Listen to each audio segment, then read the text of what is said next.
Bonjour et bienvenue dans les bricotutos des Compagnons Bâtisseurs Provence. Comme vous le savez, en ce moment, nous ne pouvons ni venir chez vous, ni se retrouver dans un atelier de bricolage.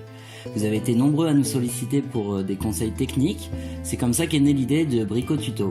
C'est une nouvelle manière de retourner chez vous, de vous accompagner, de faire ensemble. Et regardez, c'est déjà apprendre. Bon ben là par exemple on va dire que on est chez vous et voilà, donc ça c'est votre système électrique. Donc ici hop, vous avez un disjoncteur différentiel, des interrupteurs qui vous permettent d'allumer la lumière et de l'éteindre, et ensuite vous avez des prises. Le problème ici vous avez une prise qui est désolidarisée, qui sort du mur, voilà. Et ici, cette prise, vous avez remarqué à l'usage qu'elle ne fonctionne pas. Donc, vous n'arrivez pas à faire fonctionner vos appareils quand ils sont sur cette prise. Donc, la première chose à savoir ici, c'est que quand on travaille avec l'électricité, c'est dangereux. Donc, il faut prendre un maximum de précautions et surtout ne pas faire d'intervention inutilement dangereuse qui vous mettrait en péril. Donc là, on va voir les différents éléments qui peuvent être dangereux pour vous. Ici, on a les différents éléments d'un circuit réseau électrique. Donc, vous pouvez trouver ce qu'on connaît bien, des câbles électriques de plusieurs couleurs et de plusieurs sections en fonction de leur usage. Ici, vous avez une gaine, c'est un type de gaine, il y en a d'autres. Ça protège vos câbles. En général, on trouve les câbles dedans, comme ça. Ça les protège et ça permet de, du coup, les amener d'un endroit à un autre en toute sécurité. Là, vous avez une boîte de dérivation. Donc, il y en a comme ça, il y en a des rondes. Ça permet de faire les raccords électriques et de les protéger. Premièrement, de les protéger et ensuite de les retrouver plus facilement quand on doit intervenir sur l'installation pour faire une réparation. Donc ici, par exemple, bon, il y a toutes sortes de choses dedans, notamment des wagons qui nous manquaient ici. Mais normalement, ce qu'on voit à l'intérieur sont des câbles, comme ça, qui se rejoignent et qui sont raccordés par différents types de raccords élec. Voilà. Donc ça, c'est la boîte de dérivation. Ici, vous avez des barrettes. Ça, vous allez les trouver dans votre tableau électrique. Ça permet de relier ici tous ces petits éléments les uns aux autres. Et ça transporte du courant. Donc ici, par la partie métallique, c'est super dangereux en fait. Voilà. Et là, c'est pareil à l'intérieur. L'âme, ce qu'on appelle l'âme du câble, c'est super dangereux. C'est par là que le courant se déplace. Ensuite, vous avez des éléments que vous avez plus l'habitude de voir. Donc, les interrupteurs, ici, c'est sans le cache. Tac, c'est un interrupteur. Ici, c'est un type d'interrupteur avec son cache. Ici, vous avez les prises, comme vous avez l'habitude de les voir, ou comme elles sont une fois que le cache plastique, qui sert à la fois à isoler et à éviter que la poussière rentre dedans, est enlevé. Ici, vous avez les raccords électriques. Donc, on a parlé qu'on va surtout trouver dans des boîtes de dérivation pour des raisons de sécurité et de praticité. Ici sont les anciens types. Donc, je vous ai fait un petit bonhomme qui est un peu perplexe. Donc, c'est ce qu'on utilisait avant. Maintenant, on recommande plutôt d'utiliser ça. On appelle ça des Wago. Je crois que c'est la marque en fait, mais bon, c'est les nouveaux raccords électriques. Ça, c'est pour fil souple. Donc, avec un clapet, on peut rentrer un fil qui est souple et le bloquer dedans. Et il y en a d'autres pour fil rigide. Ici, bon ben, l'ampoule, hein, classique, on la connaît, celle-là, c'est une ampoule relativement moderne, donc qui n'est pas à filament, qui consomme peu, qui est assez sécure et qui va avec des douilles. Ici, on a la douille DCL, donc c'est dispositif de connexion de luminaire. Ça vous permet de changer l'ampoule sans être en contact à aucun moment avec des parties non isolées. C'est assez pratique, je vous montrerai tout à l'heure. Et ici, c'est la douille ancien modèle, qui est pas non plus la pire. Celle-là, elle est isolée avec de la porcelaine, je crois. Et il y en a d'autres qui sont beaucoup plus à nu, que vous pouvez trouver, qui pendent au bout de 2 fils comme ça. C'est une petite douille métallique. Et ça peut être assez dangereux. Voilà, et là, vous avez mes outils. Donc, les classiques tournevis, pince à dénuder, pince à couper et pince croco. Alors, donc, tous ces éléments de circuit qu'on a vus là, c'est potentiellement dangereux. C'est-à-dire que quand le circuit est sous tension, à part les ampoules et les douilles DCL et les prises, quand le cache est bien posé, les interrupteurs aussi, ça peut avoir du courant dedans. Donc, il faut faire très attention. Un peu plus haut, vous avez votre tableau électrique qui, idéalement, si votre logement il fait plus de 30 mètres carrés, se compose de 2 lignes, comme ça. Donc là, l'arrivée électrique se fait par là, passe par un disjoncteur différentiel, et il y a plusieurs circuits qui sont alimentés de manière différente, de manière à ce que tous vos appareils, tout ce que vous utilisez dans l'appartement, soit correctement alimenté et que vous soyez protégé. Voilà, donc ça c'est sur papier, n'est-ce pas? Et j'ai mis un petit bonhomme qui sourit parce qu'on a des différentiels, parce que dans la vraie vie, les tableaux, c'est pas forcément comme ça. Dans la vraie vie, un tableau, ça peut ressembler à peu près à ça quand c'est fermé. Donc ici, vous retrouvez le différentiel qui sert à vous protéger et les différents disjoncteurs qui alimentent vos différents réseaux. Dans la vraie vie, un tableau, ça peut aussi ressembler à peu près à ça. Donc là, on a vraiment un ancien modèle avec, tac, vous voyez, des portes fusibles. C'est un peu rustique, mais on peut se retrouver face à ça. Et moi, à la maison, je sais pas ce que vous avez, donc on va essayer d'envisager toutes les possibilités. Dernière possibilité, un tableau, ça peut ressembler à ça. Et du coup, potentiellement être dangereux. Donc là, comme vous voyez, j'ai des câbles qui sont à nu, j'ai des câbles qui sortent, on ne sait pas où, il n'y a pas de protection, ça ne passe pas par les goulottes. Ici, vraiment, il y a une attention maximum à porter. Si votre tableau il ressemble à ça, plutôt je vous conseillerais de jamais intervenir sans avoir disjoncté à EDF, au pro disjoncteur EDF. Là, on fait un petit point important sur le cache. Donc ça, c'est votre support de tableau. Il faut qu'il soit bien fixé, qu'il soit fixe et que vos disjoncteurs dessus soient bien fixés avec cette petite lamelle là qui doit être remontée. Ici, celle-là, elle remonte derrière. Comme ça, elle se clipse, ça doit disparaître. Donc ce cache tableau, normalement, vous ne l'enlevez jamais. En fait, il vous protège parce que le plastique, ça isole, donc ça évite que vous soyez exposé aux dangers de l'électricité, comme des arcs électriques, des étincelles, voilà. Donc c'est hyper dangereux. Ici, normalement, vous n'avez pas à intervenir sans le cache. Et il est important que votre cache de tableau soit en bon état, avec une ouverture bien découpée, pour laisser passer les câbles qui sortent, et en bon état, quoi. Bien vissé aussi. Ici, vous avez un petit système de vis à 2 positions, hein, donc soit verticale, soit horizontale, et ça correspond ici aux entrées que vous avez sur le tableau. Et il vous suffit d'un tour de vis pour le bloquer. Mais vous, en principe, vous n'avez pas à y toucher. On ne retire pas le cache de son tableau. Et en tout cas, on ne le retire jamais et on n'intervient jamais sur cette partie-là sans avoir coupé l'arrivée électrique complètement. C'est hyper dangereux. Voilà, donc si vous avez des choses à faire derrière ce tableau et que vous n'êtes pas un professionnel de l'électricité, vous appelez quelqu'un, vous appelez un électricien, vous appelez votre fournisseur d'énergie, mais vous intervenez pas comme ça. Et voilà. Donc, le disjoncteur EDF, pour vous, c'est un gros boîtier comme ça, un peu rectangulaire, gris, avec une petite manette, souvent, qui indique 0 ou 1. Quand il est sur 1, il fonctionne, quand il est sur 0, il est arrêté. Voilà. Le disjoncteur EDF, pour nous, ici, sur le plateau, c'est ça. Donc ici, tac, je suis débranchée. Il n'y a pas d'alimentation dans mon tableau, c'est l'équivalent d'avoir coupé le disjoncteur EDF. Voilà, donc là, je vais vous montrer comment ça s'est installé chez vous à peu près, ce que je vous ai déjà montré sur la table.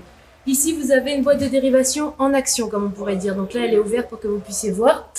Et ici, vous avez les différents raccords. Ici, c'est particulièrement bien fait parce qu'on est sur le plateau, mais parfois, ça peut être un peu plus brouillon et on peut avoir du mal à accéder au raccord. C'est un endroit qui est extrêmement dangereux à ne jamais approcher si le circuit est sous tension. Donc avant de ouvrir une boîte de dérivation, avant de toucher les câbles qui sont dedans, on s'assure d'avoir coupé la totalité de l'électricité. Ensuite ici on a l'interrupteur, donc positionné comme on a l'habitude de le voir sur le mur. Et ici on a la douille DCL donc installée ici. Du coup, je la retire. Tac, je peux changer mon ampoule. Je suis à aucun moment en contact avec des parties sous tension. Je suis donc en sécurité. Je peux faire cette opération sans couper le courant. Bien vérifier que les ampoules sont bien serrées. Hein. Parfois, ça peut être une cause de panne insoupçonnés. Voilà. Donc ici, j'ai remis mon alimentation EDF. Donc j'ai tous mes petits curseurs qui sont en haut, ce qui veut dire que le courant passe dans mon circuit.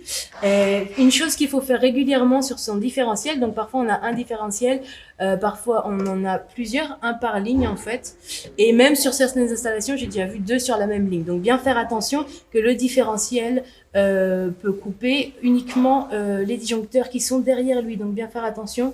Si jamais on n'est pas sûr, on coupe directement l'arrivée EDF, donc le gros bouton gris pour vous.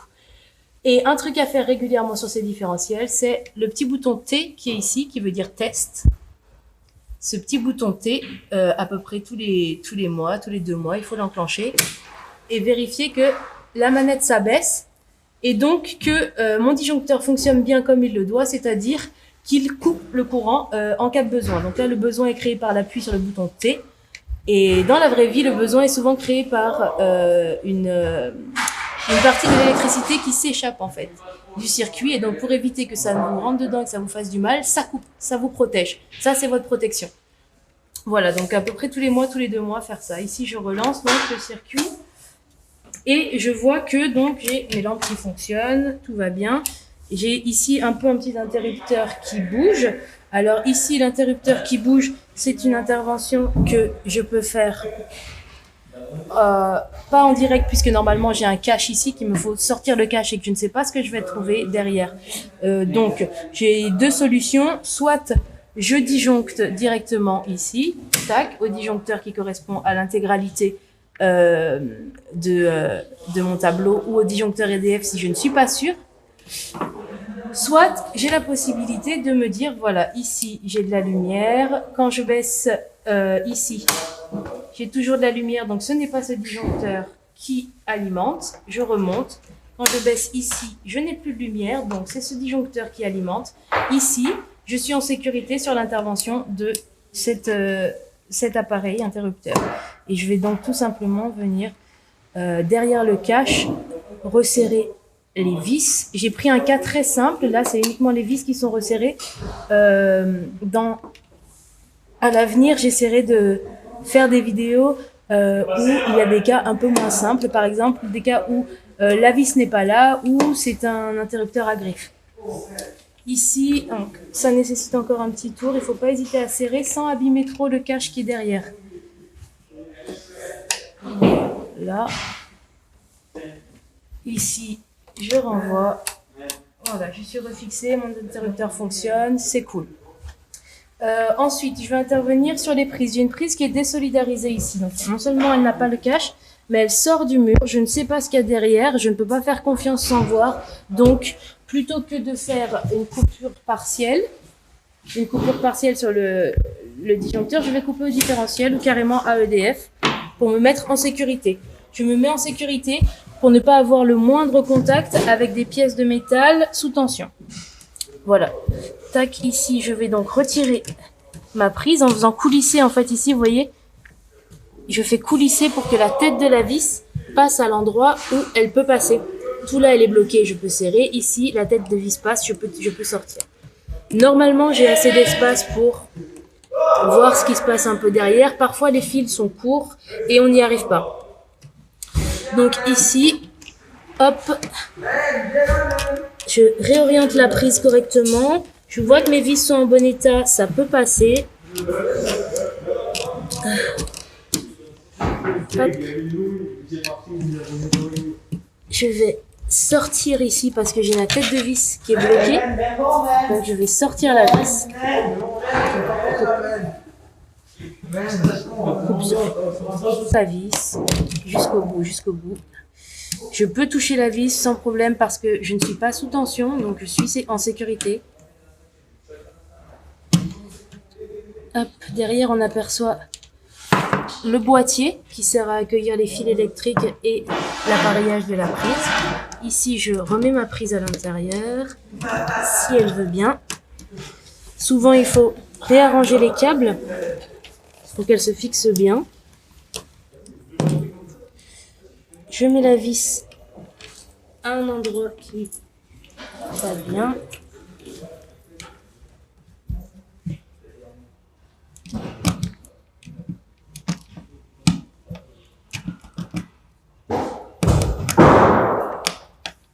pause. Donc là, je finis de visser en maintenant bien le cache. Jamais de visseuse pour faire ça. On y va avec des outils à main, ça sert à rien de forcer. Et ensuite, je remets le cache par-dessus.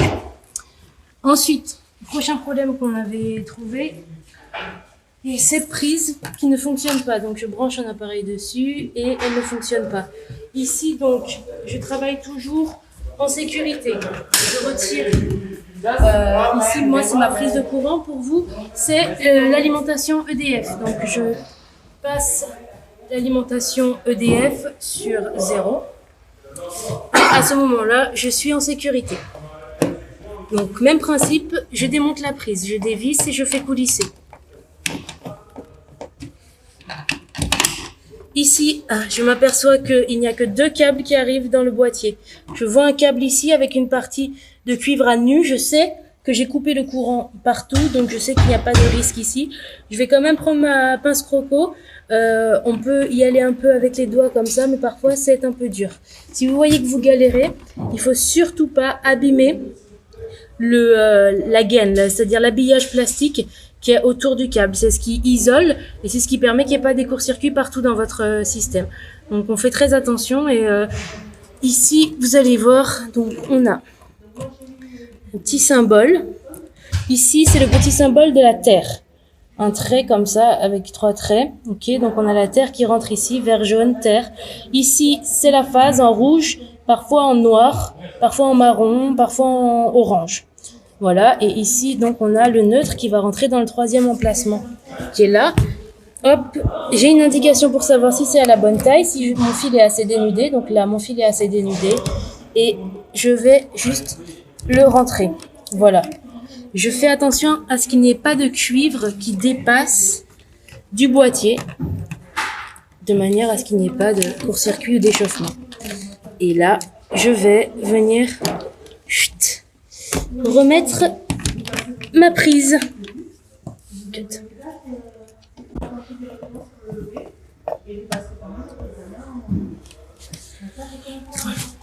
Go.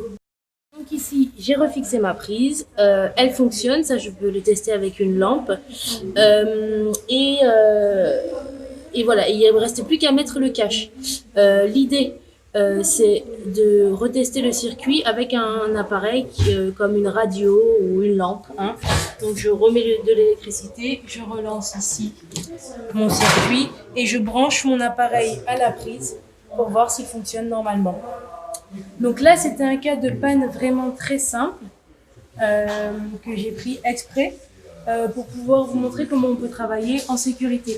Si jamais vous rencontrez des choses plus compliquées, comme des câbles, vous ne savez pas où ils vont, comme des courts-circuits intempestifs sur votre réseau.